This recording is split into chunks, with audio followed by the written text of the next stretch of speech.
الحمدللہ والصلاة والسلام علی رسول اللہ وبعد اعوذ باللہ السمیع العلیم من الشیطان الرجیم بسم اللہ الرحمن الرحیم وَسَيُجَنَّبُهَا الْأَتْقَى الَّذِي يُؤْتِي مَالَهُ يَتَزَكَّى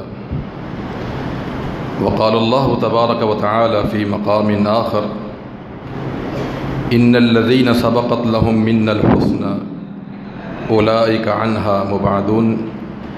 لا يسمعون حسیسها وهم فیما اشتهت انفسهم خالدون۔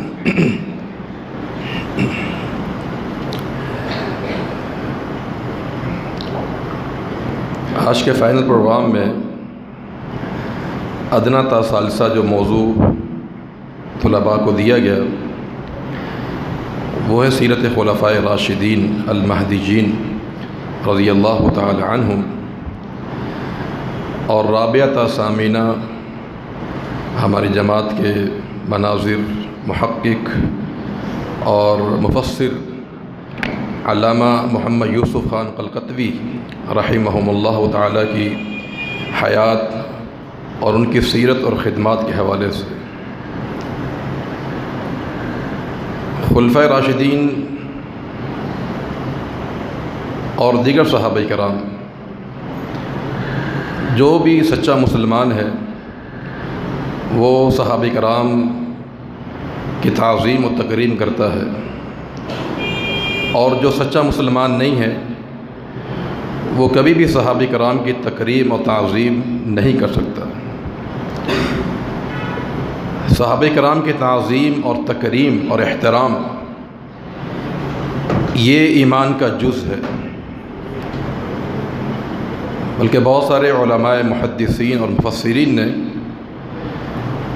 صحابہ کرام کی شان پر مستقل کتابیں تحریر کی ہیں۔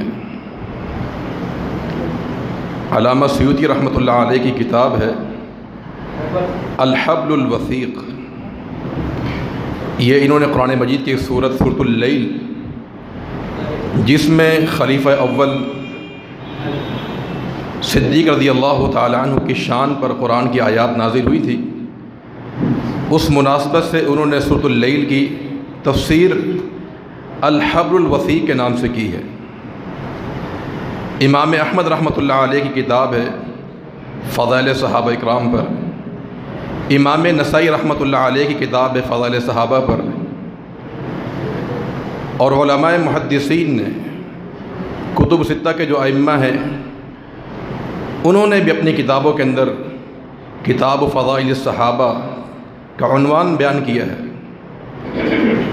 تو صحابہ کرام کی تعظیم، تکریم، ان کا تذکرہ خیر کرنا یہ ہمارے ایمان کا جز ہے۔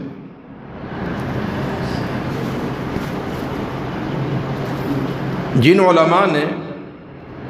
ایمانیات پر، عقائد پر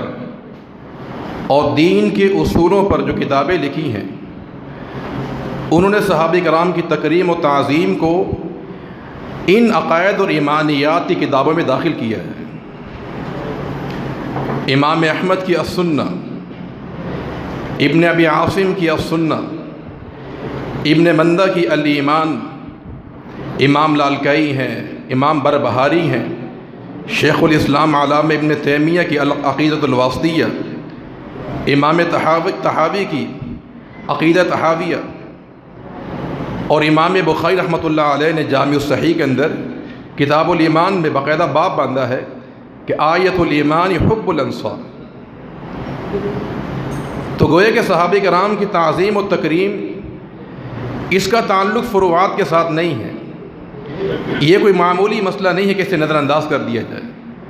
بلکہ صحابہ کرام سے محبت کرنا، ان کی تعظیم کرنا یہ دین کا اصل الاصول ہے، دین کی بنیادی باتوں میں سے بات ہے یہ، اور اس کا تعلق عقیدے کے ساتھ اور ایمانیات کے ساتھ ہے۔ اور خلفائے راشدین کی جو ترتیب محدثین نے بیان کی ہے وہ یہی ہے کہ خلیفۃ الاول صدیق رضی اللہ تعالی عنہ، پھر عمر رضی اللہ تعالی عنہ، پھر آگے اختلاف ہے عثمان غنی اور علی مرتضیٰ رضی اللہ تعالیٰ عنہ کے حوالے سے، بعض علماء محدثین نے حضرت علی کو مقدم کیا عثمان غنی رضی اللہ تعالی عنہ پر، اور بعض نے عثمان غنی کو مقدم کیا ہے۔ اور جو لوگ یہ اعتراض کرتے ہیں کہ خلیفہ بلا فصل علی مرتضیٰ تھے رضی اللہ تعالی عنہ، ان کی یہ بات کئی لحاظ سے باطل ہے۔ ایک تو اس لحاظ سے کہ آپ صلی اللہ علیہ وسلم کا فرمان ہے کہ علیکم بسنتی وسنت الخلفاء الراشدین المہدیین۔ لفظ خلفاء جمع کا صیغہ ہے، جس کا معنی کہ خلیفہ ایک نہیں ہوگا، ایک سے زائد خلیفہ ہوں گے جو راشدین المہدیین ہوں گے۔ اگر ہم پہلا خلیفہ علی مرتضیٰ کو تسلیم کر لیتے ہیں تو پھر 3 خلفاء کی باری نہ آتی خلافت کی۔ صدیق پہلے آئے، خلیفہ بنے، ان کا انتقال ہوا، پھر عمر ابن خطاب شہید ہوئے، پھر عثمان غنی شہید ہوئے، اور ان خلفاء میں سب سے آخر میں علی مرتضیٰ کو شہید کیا گیا رضی اللہ تعالی عنہ۔ تو خلفاء صیغہ جمع کا یہ دلیل ہے کہ اسی ترتیب سے خلیفہ بنائے جائیں گے۔ تو بہرحال خلفاء راشدین، ان کی شان، ان کی فضیلت یہ مسلم ہے کتاب و سنت سے۔ تمام صحابہ کرام میں سب سے افضل ترین جو صحابہ کرام ہیں وہ 10 مبشرہ ہیں، پھر 10 مبشرہ میں سب سے افضل صحابہ کرام خلفاء راشدین ہیں۔ خلفاء راشدین میں سب سے افضل جو ہے خلیفہ اول صدیق رضی اللہ تعالیٰ عنہ۔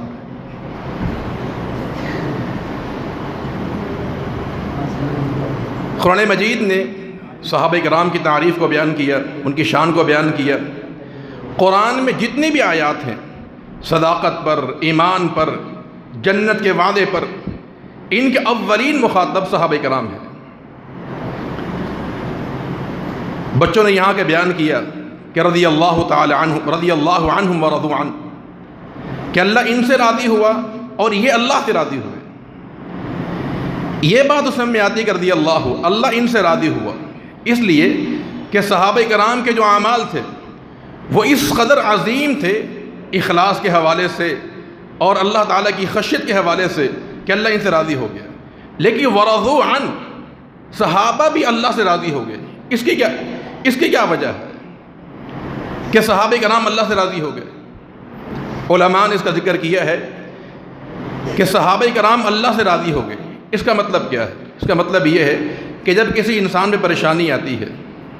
تو 2 قسم کے لوگ سامنے آتے ہیں۔ بعض لوگ تو ایسے ہوتے ہیں کہ جب تکلیف آئی،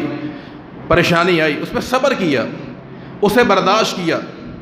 لیکن زبان پہ کرواہٹ ہوتی ہے، ایک بدمزگی ہوتی ہے کہ مجھ پہ پریشانی آئی، تکلیف کے کچھ آثار نمایاں ہوتے ہیں۔ لیکن بعض لوگ ایسے ہوتے ہیں جوان، مضبوط ہمت والے، کہ ان پر تکالیف بھی آتی ہے، پریشانی بھی آتی ہے، لیکن وہ ان تکالیف کو اپنے لیے کرواہٹ نہیں سمجھتے، بلکہ دل و جان سے اس پر خوشی محسوس کرتے ہیں۔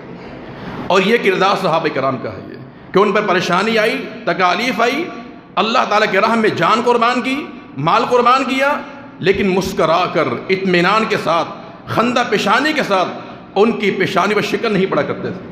تو رضی اللہ عنہم ورضوا عنہ کا یہی معنی ہے۔ آپ اللہ کے نبی غزوات دیکھ لیں، غزوہ بدر میں صحابہ کرام نے جانیں قربان کی خوش ہو کر، جنگ احد میں صحابہ کرام شہید ہوئے، اس کے علاوہ اور دیگر غزوات میں صحابہ کرام شہید ہوئے، تو کرواہٹ نہیں تھی، بدمزگی نہیں تھی، بلکہ دل و جان سے اطمینان کے ساتھ، بڑی راحت کے ساتھ اپنی جانیں قربان کی ہیں۔ تو اس لیے ورضوا عنہ کہ صحابہ کرام اللہ پر راضی ہوئے کہ اللہ کی طرف سے جو بھی انہیں امتحان میں ڈالا گیا، پریشانی ان پر آئی ہے، تو خندہ پیشانی سے انہوں نے پریشانی کو قبول کیا ہے۔ اور جہاں تک بات ہے دوسرے گروپ کے حوالے سے،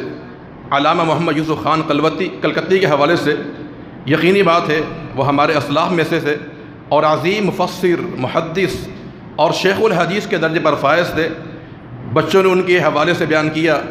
کہ قادیان کے خلاف انہوں نے مناظرہ کیا، مقابلہ کیا۔ اس کے ساتھ ساتھ یہ بات بھی یاد رکھیں، علامہ صاحب کا ایک عظیم کارنامہ یہ بھی تھا کہ کراچی کے اندر ایک رسالہ طلوع اسلام کے نام سے نکلتا ہے ابھی بھی۔ یہ رسالہ منکرین حدیث کا رسالہ ہے یہ، اور بہت سارے سوالات علامہ صاحب کے پاس آئے تھے اور بڑے ہی اچھے انداز سے ایسے جوابات دیے کہ طلوع اسلام دوبارہ ان اعتراضات کے جوابات نہیں دے سکا، یعنی اس دور میں جو فرقے تھے، فتنے تھے، چاہے وہ انکار حدیث کا ہو یا فتنہ قادیانیت کا ہو، علامہ صاحب رحمۃ اللہ علیہ نے اس کا ڈٹ کر مقابلہ کیا اور